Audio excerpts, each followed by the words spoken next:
Jumpa lagi bersama Cocot Pedal ya, Mok. Kita akan melanjutkan alur cerita dari Hyuk yang ingin memperkuat tubuhnya lagi. By the way, kita senggol dulu ya nama-nama dari subscriber momok setia, yaitu Bang Randon dari Jogja, Bang Dava dari Bandung, Bang Ali dari Maluku, Bang Darwis dari Malaysia, Bang Eki dari Ambon, Bang Ucok dari Medan, Mike Elena Malaysia, Adnyana dari Bali, Lucky Surabaya, Kak Marik dari Belitung Timur, Tirta Lampung, Arya Cimaru nggak tahu dari mana ini, dan Husni Mubarok dari Cikarang, dan yang terakhir dari Dian Febri dari surga, dan dia diturunkan ke bumi cuma untuk berbuat dosa. Waduh, ini dari mana surga? Dan para subscriber dan penonton lainnya dari channel Cocot Pedal yang tidak ingin disebut namanya, semoga kita diberi kesehatan, umur panjang, dan rezeki yang banyak ya, Mo. Amin. Langsung saja jalan-jalan dekat parit ada belut dan cerat-cerit cerut. Di part kali ini kita diperlihatkan kalkulator dari pedagang gelap yang hancur di sana, hingga si pedagang gelap pun terbengong di sana. Lalu terlihat sebuah kalkulator yang akan disentil Hyuk, dan ternyata disentil juga Momo. Lalu ternyata lagi sentilan itu bertubi-tubi menuju ke arah pedagang gelap hingga membuatnya terbengong di sana. Sentilan itu seakan-akan memberondong seperti peluru ke arah si pedagang gelap hingga area sana diselimuti dengan asap putih. Lalu terlihat pedagang gelap yang terbengong. Ia pun berkata, tapi selalu ada pengecualian, Tuan. Sambil terlihat pedagang gelap itu pun gemetar. Lalu beberapa saat kemudian ia pun bercerita sekte Rainbow, sekte Flame King, sekte Cutting Winter, dan sekte Great Bear. Keempat sekte ini adalah 4 kekuatan faction Black di HV, Tuan. Lalu Hyuk di sana pun sambil nyingkrang, ia pun berkata, sangat besar ya. Lalu di sana pedagang gelap pun menceritakan betapa brutalnya 4 sekte itu, dan ia pun berkata sekte Rainbow memiliki lebih dari 50 anggota aktif di timur HV. Mereka adalah parasit yang berkontribusi dalam bisnis penyelundupan dan perdagangan manusia, dan juga meminta uang jatah dari penduduk. Sekte Flame King dikenal dengan praktek bisnisnya yang paling buruk, yaitu meminjamkan uang dengan bunga yang tinggi, dan mereka akan menguras kantongmu sampai kau benar-benar tidak punya uang dan miskin. Lalu sekte Cutting Winter menjalankan bisnis dengan rumah bordir bernama Galaxy Love sebagai pusatnya, dan mereka juga melakukan tindakan-tindakan bejat seperti menyuplai wanita. Sambil terlihat Hyuk yang membayangkan tindakan brutal dan kejahatan mereka, ia pun berkata, maksudmu perdagangan manusia? Lalu Hyuk pun berdiri dan berkata, mereka benar-benar sampah, dan pedagang gelap pun menjawab, Anda benar, Tuan. Dan di sana Hyuk pun bergumam, walaupun aku melakukan banyak hal buruk dalam hidupku kemarin, tapi hal-hal itu tidak pernah melewati batas. Orang-orang biadab ini benar-benar keterlaluan. Sambil terlihat tatapan tajam dari Hyuk. Lalu pedagang gelap di sana pun berkata, sekte Great Bear memiliki rumah judi sebagai bisnis utamanya. Mereka mengambil uang dari orang-orang lewat yang memiliki uang, Tuan, dan mereka adalah sekumpulan berandalan. Lalu di sana Hyuk pun tersenyum sambil bergumam, serangga seperti mereka bebas bergerak semaunya. Sepertinya kekuatan keluarga Namgong memang tidak sehebat dulu. Situasi ini tidak buruk bagiku. Lalu ia pun berkata, kira-kira berapa total kekayaan mereka kalau digabungkan? Dan si pedagang gelap pun berkata, kalau digabung mereka menghasilkan sekitar 10.000 tel perak setiap bulannya, Tuan. Dan Hyuk sambil menunjuk ke arah pedagang gelap itu pun berkata, lah, para bajingan itu mereka mendapat uang yang sangat banyak. Kau akan berbagi seluruh informasi soal HV denganku mulai dari sekarang, kau paham? Lalu pedagang gelap di sana pun menjawab, bahkan lebih awal dari Black Tavern.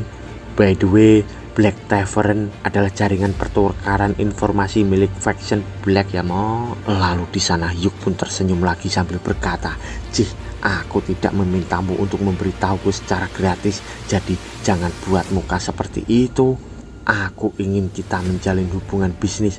Black Tavern juga akan mendapatkan keuntungan bila bekerja sama dengan keluarga besar Namgong kan? Dan mungkin kau akan dipromosikan." Di sana pedagang gelap pun tersenyum bahagia dan ia pun berharap. Lalu ia pun berkata, "Saya akan melakukan yang terbaik, Tuan." Lalu Yuk pun berkata, "Kau terlihat seperti boneka beruang. Kau lebih ambisius dari yang kukira ya." Lalu pedagang gelap sambil memegang tangan Yuk, ia pun berkata, "Biarkan saya menjamu Anda sebagai perayaan. Ayo kita pergi, Tuan." Tapi Yuk di sana pun berkata, "Lain kali saja, ada yang harus kukerjakan," sambil ia menolak dan pergi dari sana. Lalu pedagang gelap pun berkata, "Pekerjaan apa itu, Tuan?" Dan Yuk pun menjawab, "Menghasilkan uang lagi." Lalu beberapa waktu kemudian terlihat bangunan. Di sana seseorang pun berkata, "Ini membuatku kesal. Ada apa dengan bidak-bidakku?" Ternyata itu adalah tempat judi. Sambil terlihat mereka dipandangi seseorang dari atas, dan ia adalah si botak yang mukanya tidak asing dari ingatan kita ya Mo. Ia adalah bos sekte Great Bear, Do Daewong. Lalu di sana ia pun berkata, "Sepertinya banyak pecandu judi yang datang." Di sampingnya seseorang pun berkata, "Mereka adalah sumber uang kita." "Tapi bos, kenapa belakangan ini kau berkeliaran di sini? Sebelumnya kau selalu mengajar orang-orang bodoh itu untuk menambah pendapatan kita." Lalu si gundul pun berkata, itu. Tapi tiba-tiba anak buahnya pun berkata, "Kau tidak perlu khawatir soal tempat ini, bos. Aku yang akan bertanggung jawab. Jadi pergilah dan cari udara segar." Ternyata bos gundul itu pun mengingat saat ia dihajar oleh Yuk. Di sana ia pun berkeringat dingin sambil bergumam, "Kenapa orang yang bermasalah denganku harus seseorang dari keluarga Namgong? Aku merasa secak hanya karena membayangkan wajahnya." Lalu anak buahnya dari samping pun berkata, "Kau tidak apa-apa, bos. Kau terlihat aneh."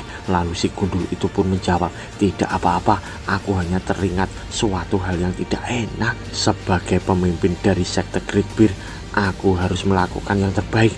Aku harus berusaha semaksimal mungkin untuk bisnis." Lalu tiba-tiba terdengar seseorang yang berkata, "Bos, bos." Lalu si gundul pun melirik ke arah orang itu, dan orang itu pun berkata, "Sepertinya kau harus datang ke sini. Seseorang bocah berkata dia akan mengambil alih tempat ini, bos." Di sana si gundul pun kaget dan berkata, "Apa? Seorang bocah?" Lalu ia pun langsung berlari dan marah berkata, "Bajingan gila seperti apa yang melakukan itu di tempat kerja orang lain? Aku benar-benar merasa kesal, jadi aku akan melampiaskan dengan mengejarnya." Tapi tiba-tiba ia pun langsung terdiam karena di sana terdapat Yuk sambil berkata, Hei, apa kau bos di sini?" Terlihat si gundul yang kepalanya keringatan sambil bergumam apa yang dilakukannya di sini. Lalu Yuk di sana pun mengingat-ingat wajahnya sambil berkata, "Sepertinya aku pernah melihatmu. Apa kita pernah bertemu?" Lalu di sisi si gundul ia pun menutupi wajahnya dan berkata, "Tentu saja tidak. Ini pertama kalinya kita bertemu, Tuan Muda." Lalu tiba-tiba tangan Yuk berada di atas kepala si gundul sambil berkata, "Oh, kau orang yang pernah mencoba merampokku beberapa waktu lalu. Senang bertemu denganmu lagi." Dan di sana si gundul pun gemetaran berkata, "Kalau dipikir-pikir kita memang pernah bertemu, Tuan." Lalu di sana Yuk terlihat gembira sambil berkata, "Sepertinya kita terhubung ya. Kita belum pernah bertemu lagi sejak chapter 6 atau 7." Lalu Yuk di sana pun berkata lagi, "Berkatmu, sepertinya aku bisa dengan mudah mengambil alih tempat ini." Lalu tiba-tiba seseorang dari belakang si gundul pun berkata, "Apa yang kau katakan? Dasar sampah! Akan kupotong lidahmu dan kucincang-cincang." Ternyata itu adalah anak buah si gundul tadi. Tapi tiba-tiba si gundul menghantam muka anak buahnya itu. Lalu terlihat si gundul menginjak-injak anak buahnya sambil berkata, "Itu kalimatku, akan kucincang-cincang kau." Lalu tiba-tiba si gundul dikejutkan dengan Yuk yang berkata, "Cukup, nanti saja kau ajari dia. Bagaimana kalau kita mulai prosedur transfernya? Sambil ia terlihat tersenyum di sana. Lalu beberapa saat kemudian terlihat Hyuk yang sedang berjalan. Ia pun berkata, semuanya berjalan dengan lancar, jadi kalian bisa urus sisanya. Sambil terlihat para anak buahnya yang menuju ke arah itu. Lalu Hyuk pun berkata, bagaimana dengan yang lain? Haruskah aku mengeceknya? Lalu beberapa saat kemudian terlihat sebuah tempat. Di sana seseorang pun terlempar dari atas dan terjatuh. Ternyata itu adalah bos dari sekte Flame King, Yeom Wang-su.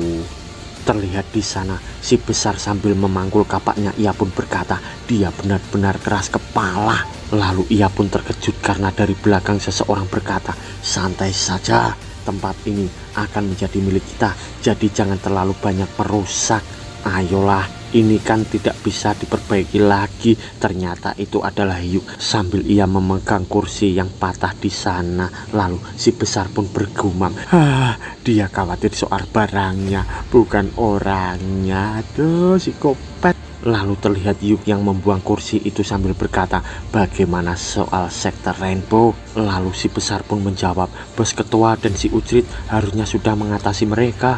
Lalu Hyuk pun berkata, begitu ya, kalau begitu cepat urus sisanya dan suruh semua orang berkumpul di tempat yang sudah kuberitahukan. Lalu si besar di sana pun berkata, bukannya ada satu tempat lagi tuan? Hyuk pun menjawab, ada hal yang harus aku pastikan sebelum aku mengurusnya. Lalu selang beberapa waktu kemudian terlihat bangunan yang bagus di sana dan atapnya yang mewah. Lalu terlihat juga makanan yang sangat lezat di meja di sana. Ternyata terdapat bos ketua dan si besar beserta si kuncir. Lalu terdengar suara Hyuk yang berkata, kenapa kalian diam saja? Lalu terlihat mereka semua yang terkejut dan terbengong sambil terlihat malu-malu. Dan Hyuk di sana pun sambil dituangkan minuman oleh perempuan pertama dalam alur cerita ini yang terlihat cantik ya mok. Hyuk pun berkata, ini pertama kalinya kami berada di bar yang mewah dan rasanya canggung bila ada seseorang di samping kami menuangkan minuman untuk kami tuan. Ternyata mereka berada di kafe bersama Purel dan Mangku Purel ya mok. Lalu Hyuk di sana pun berkata, dasar orang-orang kampung, emang kampung. Lalu Hyuk pun meminum minumannya sambil ia menatap ke arah seorang Purel di sana. Terlihat di sana Purel yang melihat ke arah si besar sambil ia pun bergumam, dibandingkan ukurannya dia benar-benar seorang amatir. Lalu terlihat gelas Hyuk yang sudah kosong di sana. Seseorang Purel pun berkata, gelas Anda sudah kosong tuan, silahkan minum lagi. Dan Hyuk pun berkata, tentu. Siapa namamu? Lalu Purel itu pun berkata, namaku adalah Yeonhwa. Tapi tiba-tiba Hyuk memegang tangan Yeonhwa itu dan seketika teko yang di tangannya pun terjatuh. Di sana mereka semua pun terkejut melihat itu. Lalu Yeonhwa pun berkata, Anda tidak boleh melakukannya di sini tuan. Waduh, by the way ini Hyuk mau apa ya mok? Aku jadi penasaran. Lalu Hyuk di sana pun berkata, dari tanganmu yang kasar, kau belum lama berada di sini. Tangan seperti ini biasanya dimiliki oleh anak-anak yang tumbuh di peternakan yang terbiasa bekerja di ladang. Sudah berapa lama kau bekerja di sini? Lalu Yeonhwa pun terkejut sambil ia berkeringat dan ia pun berkata, sekitar 2 bulan tuan. Hyuk pun bertanya lagi, berapa umurmu? Dan Yeonhwa menjawab, 20 tuan. Lalu Hyuk pun berkata, 20? Kau terlihat lebih muda loh. Sambil terlihat di sana Yeonhwa yang terlihat malu-malu. Dan Hyuk pun berkata lagi, baiklah, bagaimana kau bisa bekerja di sini? Sambil terlihat di sana si kuncir yang sedang bersama Purel lainnya. Lalu Yeonhwa pun menjawab, itu di sana. Yeonhwa pun melirik ke arah Purel lainnya itu, lalu melirik ke arah Hyuk lagi. Di sana Hyuk pun menatap si Yeonhwa dan ia pun berkata, aku ingin semua pendamping keluar kecuali Yeonhwa. Aduh mau apa yang akan dilakukan si Hyuk ini terhadap Yeonhwa si Purel ya mau. Lalu seseorang Purel di sana pun berkata, kenapa Anda berkata seperti itu? Apa Yeonhwa membuat kesalahan tuan? Jika Anda tidak menyukainya, kami akan menggantikan dia. Lalu Yuk pun menjawab, aku bilang aku ingin kalian semua keluar. Sambil terlihat Purl itu pun terdiam dan berkata, baiklah tuan. Lalu terlihat mereka semua yang meninggalkan Yunhwa dan Yuk berduaan di kamar ya mama. Lalu beberapa saat kemudian terlihat Yunhwa yang terdiam dan gemetaran. Lalu sambil terlihat makanan yang melejat di atas meja, di sana Yuk pun berkata, tidak ada orang yang perlu kau khawatirkan lagi. Bisakah kau menjawab pertanyaanku tadi dengan jujur? Sambil terlihat Yunhwa yang masih terdiam, lalu tiba-tiba terlihat kantong pun dijatuhkan ke atas meja. Lalu Yuk pun berkata, kantong ini berisi 1000 tael. Dengan uang ini kau bisa melunasi hutangmu, membeli pakaian sutra atau apa saja yang kau mau. Sambil terlihat si Yunhwa yang melirik ke arah kantong itu. Lalu Yuk pun berkata lagi, aku adalah tuan muda kedua dari keluarga besar Namgong. Kau berada di bawah perlindungan keluarga besar Namgong, jadi kau tidak perlu khawatir kan? Yunhwa pun menjawab, aku mengerti tuan, aku akan memberitahumu. Sambil terlihat Yunhwa yang menangis di sana. Lalu ia berkata sambil membayangkan, aku dijual ke sini karena hutang ayahku, karena bunga hutang yang tinggi dan pemerasan. Sekarang usiaku 15 tahun. Aku mencoba kabur tapi aku selalu tertangkap lagi tuan. Dan setiap kali aku ditangkap, aku selalu dipukuli sampai tulangku patah. Aku ingin mati, tapi aku takut adik-adikku di rumah terkena imbasnya tuan. Sambil terlihat di sana Yunhwa yang gemetar menceritakan itu, hingga terlihat tetesan air mata di atas meja itu. Salah ucap mo. Lalu Yuk di sana pun berkata, apakah keadaan pendamping lain di galaksi Love sama sepertimu? Yunhwa sambil menangis dan ia pun berkata, kebanyakan dari mereka sama sepertiku. Tiba-tiba seseorang di sana pun menggebrak meja sambil berkata, sial. Ternyata itu adalah si besar dan ia emosi berkata lagi, berani-beraninya mereka memperlakukan wanita sebagai barang hanya karena hutang.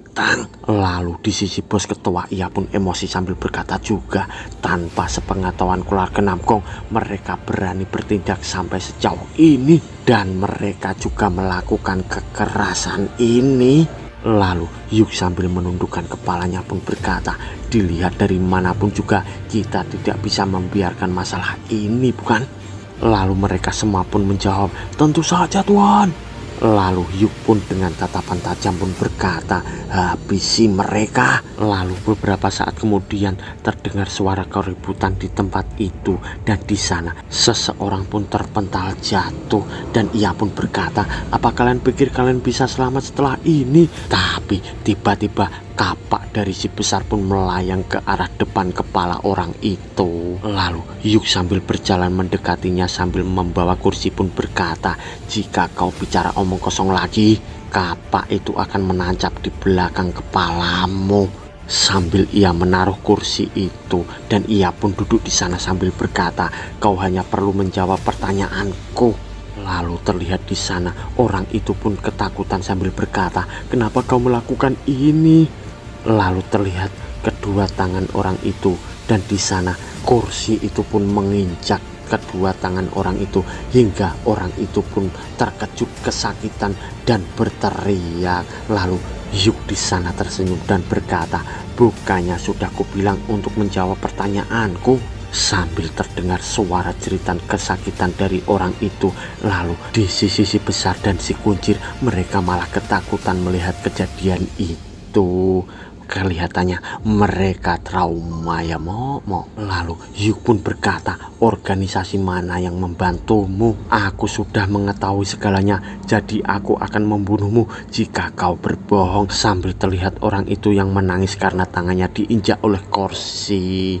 Lalu orang itu pun berkata, sekte Cutting Winter tuan. Lalu beberapa saat kemudian terdengar suara, informasi itu benar tuan muda, aku menemukan buku khas mereka. Dan itu adalah bos ketua yang membawa buku kas yang diserahkan kepada Yuk. Lalu sambil Yuk pun duduk membaca, ia pun berkata, bukan yang ini, kita butuh buku kas yang mendata perdagangan manusia. Dengan itu mereka yang berwenang akan langsung menangkap orang-orang ini. Sambil terlihat di depannya orang yang disiksa itu pun bergumam, bagaimana bisa bocah seperti dia bisa tahu hal-hal seperti ini. Lalu Yuk di sana pun berkata, buku perdagangan manusia pasti berada di sekte Cutting Winter. Lalu orang itu pun bergumam lagi, bagaimana dia bisa tahu cara kerja, dan seakan-akan dia sudah bekerja dengan Faction Black selama puluhan tahun. Lalu Yuk pun berkata, pertanyaan terakhir, di mana markas mereka? Lalu selang beberapa waktu kemudian terlihat hutan lebat dan banyak pepohonan di sana. Lalu terlihat juga kaki yang sedang berjalan, dan tak hanya satu tapi banyak orang di sana. Ternyata itu adalah Yuk dan gerombolannya. Lalu di sana terlihat si besar dan si kuncir dan bos ketua bersama anak buah lainnya. Lalu dari belakang Yuk pun bergumam, mereka penuh dengan amarah. Lalu Yuk dikejutkan dengan suara yang berkata, apa boleh kami bunuh mereka? Terlihat di sana si besar yang dengan kobaran membara emosi ingin membunuh mereka. Lalu Yuk pun menjawab, boleh, tapi sisakan setengah dari mereka. Kita butuh mereka hidup-hidup supaya kita bisa beralasan membela diri saat menyerahkan mereka ke penegak hukum. Lalu terlihat si besar dengan emosi berkata, baiklah, setengah-setengah itu paling baik. Lalu Yuk pun tersenyum berkata, iya, setengah-setengah ditambah lobak itu yang terbaik. By the way, setengah-setengah itu istilah yang digunakan untuk ayam goreng ya, Mo. Setengah ayam digoreng, setengah matang, dan setengahnya lagi digoreng matang. Ditambah lobak sebagai makanan pendamping ya, Mo. Dan itu adalah makanan khas Korea dan Cina ya, Mo. Lalu beberapa saat kemudian di suatu tempat di sana terlihat seseorang yang berkata, cepat bergerak, dan itu adalah bos sekte Cutting Winter, Gudodong. Lalu ia pun berkata lagi, kita harus menghapus semua barang bukti sebelum keluar ke Namgong. Tiba-tiba dari sampingnya seseorang anak buahnya pun berkata, kita dalam masalah, orang-orang dari keluarga Namgong sudah hampir sampai, Tuan. Lalu Dondong pun menjawab, apa? Secepat itu? Berapa jumlah mereka? Dan anak buahnya pun berkata, sekitar 10 orang, Tuan. Lalu tiba-tiba ia pun berkata, semuanya berhenti, sambil terlihat anak buahnya yang terbengaung di sana. Dan Dondong pun berkata lagi, sudah terlambat untuk kabur, karena situasinya seperti ini, kita harus menyerang mereka. Tapi anak buahnya pun berkata, bos, tapi mereka adalah keluarga besar Namgong. Kita akan mati jika kita menyentuh mereka. Lalu bos Dondong pun berkata, kita bisa mengulur waktu jika kita membunuh mereka. Kita bisa bersembunyi untuk sementara dan memulai usaha kita lagi di tempat lain. Lalu anak buahnya pun berkata, tapi bos. Lalu bos Dondong pun menjawab sambil pergi, santai saja, kita menang jumlah, kita punya kesempatan selama sergapan kita berjalan dengan lancar. Lalu beberapa waktu kemudian terlihat anggota Thunder Dragon pun mendatangi markas itu. Dan di sana bos ketua pun berkata, suasananya terlalu sepi. Lalu Yuk pun menjawab, mungkin mereka sedang bersembunyi dan akan menyerang kita. Mereka pintar menyusun rencana untuk sekumpulan orang-orang sampah. Lalu bos ketua di sana pun berkata, kalian dengar apa yang Tuan Muda bilang? Waspadalah. Lalu tiba-tiba terlihat seseorang yang melompat maju sambil berkata, apanya yang harus ditakutkan dari serangga-serangga seperti mereka? Bos ketua pun berkata, lagi-lagi dia tidak bisa mengontrol dirinya. Dan ternyata itu adalah si besar, dan ia pun mengayunkan kapaknya di pintu itu hingga pintu itu pun hancur kocar kacir. Lalu ia pun memasuki halaman itu, dan ternyata dari atasnya terlihat sebuah jaring yang dilemparkan ke arahnya. Di sana bos ketua dan si kuncil pun berkata, hei, aduh si besar. Lalu terlihat si besar yang dijaring seakan-akan ia seperti sapi yang akan dijinakkan. Sedangkan di sisi anak buah dari Dondong, ia pun berkata, "Kena kau." Tapi tiba-tiba ia pun diseret oleh si besar dengan sangat kuat, dan si besar di sana terlihat kakinya yang juga terikat. Ia pun berkata, "Ini bukan apa-apa," sambil ia mengarahkan jaringnya seakan-akan itu bukan apa-apa. Lalu di sisi bos ketua, ia pun berkata, "Aku benar-benar lupa soal kekuatan fisiknya." Dari belakang si kuncir pun berkata, "Keroco seperti mereka tidak akan sanggup melawannya." Lalu tiba-tiba terlihat panah, dan di sana ternyata dari atas gending mereka, yaitu anak buah Dondong, akan memanah dari atas ke arah si besar sambil mereka berkata, "Beruang itu milikku." Tapi tiba-tiba ia dikejutkan oleh seseorang dari belakang. Ternyata itu adalah si kuncir, dan si kuncir pun melesat ke arah para pemanah itu, dan pemanah itu pun melesatkan panahnya, tapi dapat dihindari oleh si kuncir dengan mudah. Di sana si kuncir pun kelihatan sangat terampil, lalu ia pun menyerang si pemanah itu dan menebas mereka semua. Lalu si kuncir menuju ke arah yang lainnya sambil ia tersenyum, dan tiba-tiba sing sing sing ngising, dan mereka ditebas oleh si kuncir dengan sangat mudah. Lalu beberapa saat kemudian terdengar suara, "Bunuh mereka, serang mereka." Ternyata mereka semua dikepung oleh anak buah dari Dondong. Lalu terlihat bos ketua yang berkata, "Bajingan." Lalu ia pun menyerang ke arah mereka, dan mereka semua pun menghajar dengan mudah. Lalu di sisi jaring yang mengikat si besar terlihat kapaknya yang akan merobek jaring itu, dan di sana terlihat si besar pun merobek jaringnya dan berkata, "Sisakan sebagian untukku." Lalu si besar pun menebas mereka semua dengan beringas. Di sana terlihat wajah dari seseorang pun terkena kampak di bagian belakang kampak itu, hingga terlihat mukanya yang penyok. Lalu terlihat lagi si besar mengampak salah satu dari mereka dengan menggunakan kapaknya.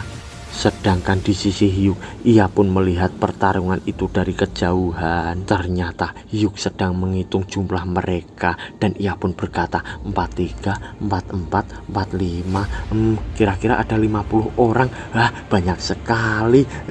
Seperti yang kuharapkan dari keluarga Namgong. Badeh mau pasti ini akan dijadikan budak lagi ya. Bisnis. Lalu di sana terlihat anak buah dari Dondong yang dihajar oleh anggota tante, yaitu anak buah dari Hyuk. Dan di sana terlihat mereka semua pun akan mendatangi si Dondong sambil mereka mengarah bersama-sama. Lalu di sisi Dondong, ia pun mengambil senjatanya, dan ia pun berkata, "Kau pikir aku akan membiarkanmu mengamuk begitu saja?" Sambil ia pun melesat ke arah mereka. Lalu terlihat anak buah dari Hyuk pun tersenyum, dan ia pun berkata, "Tidak semudah itu, Perkuso."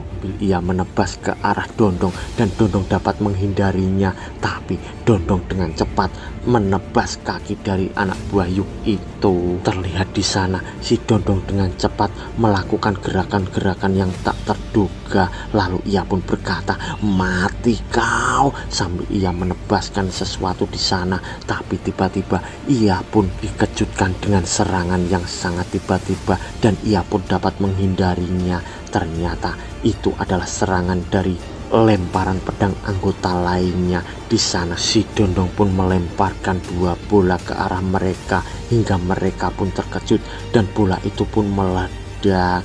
Lalu terlihat asap hitam yang menyelimuti mereka, dan mereka berkata, "Aku tidak bisa melihat.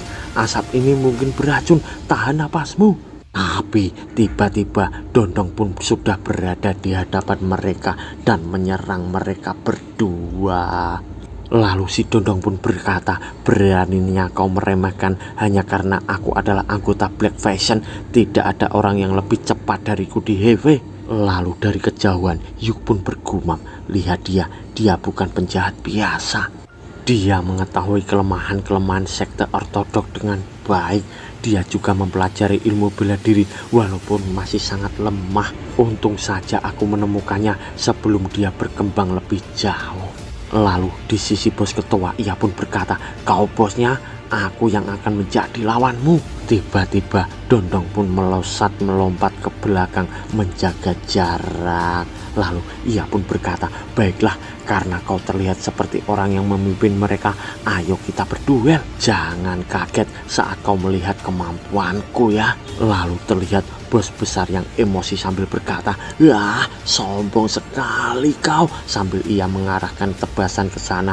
Tapi tiba-tiba si Dondong pun melesat cepat tanpa diketahui mereka, dan si Dondong pun berkata, "Haha, hanya mata dari seorang ahli bela dirilah yang bisa mengetahui gerakanku." Sambil terlihat ia pun sudah berada di belakang bos ketua dan ia akan menebas bos ketua di sana. Tapi tiba-tiba kepalanya pun dipegang oleh Yuk, dan di sana ia pun dibanting oleh Yuk hingga terpental jauh. Lalu ia pun salto dan ia pun berkata, "Beraninya kau, apa tidak ada rasa hormat dalam pertarungan di keluarga Namgong?" Sambil ia beranjak untuk berdiri lagi. Lalu ia pun berkata lagi, "Berani-beraninya kau ikut campur dalam duel antar pemimpin." Lalu Yuk di sana pun tertawa. Apa? Lihat dirimu, kau itu sampah yang melakukan bisnis perdagangan manusia, dan kau bicara soal kehormatan?" Lalu Dondong pun bergumam, "Dia pasti bos yang sebenarnya. Aku akan mengakhirinya dengan jarum besiku." Sambil ia mengeluarkan 2 jarum di tangannya. Lalu ia pun melemparkan sebuah bola lagi sambil berkata, "Terima ini." Dan bola itu pun meledak di depan Yuk. Di sana melirik tajam ke arah si Dondong, sambil si Dondong terlihat melemparkan 2 jarumnya ke arah Yuk. Di sana ia pun bergumam dengan pandangannya yang terhalang asap, "Dia tidak akan bisa menghindari jarum-jarumku dari jarak sejauh ini. Bahkan jika dia bisa menghindarinya, kuda-kudanya akan oleng." Sambil terlihat ia pun melesat ke arah Yuk itu, dan ia pun bergumam lagi, "Aku akan menggunakan kesempatan ini untuk merobek pergelangan kakinya." Tapi tiba-tiba Yuk pun memegang 2 jarum itu dan ia pun melemparkannya ke arah si Dondong, dan terlihat si Dondong terkena jarum itu sendiri di tangannya dan ia pun kesakitan di sana. Lalu terlihat Yuk yang keluar dari asap itu dan ia pun berkata, "Kau pikir trik murahan seperti itu akan mempan terhadapku?" Sambil terlihat si Dondong yang terbungkuk di sana sambil ketakutan, ia pun berkata, "Kau bajingan." Lalu ia pun mengeluarkan senjata shuriken dari tangannya. Tapi tiba-tiba tangannya yang memegang shuriken itu pun diinjak oleh kaki Yuk. Di sana ia pun kesakitan dan Yuk pun berkata, "Melihat serangga yang menggeliat memang menyenangkan, akan terasa lebih seru untuk menginjaknya." Sambil ia terlihat kesakitan di sana, sambil terlihat akan pingsan. Di sana Yuk pun tersenyum lagi dan bersambung, "Mo mo."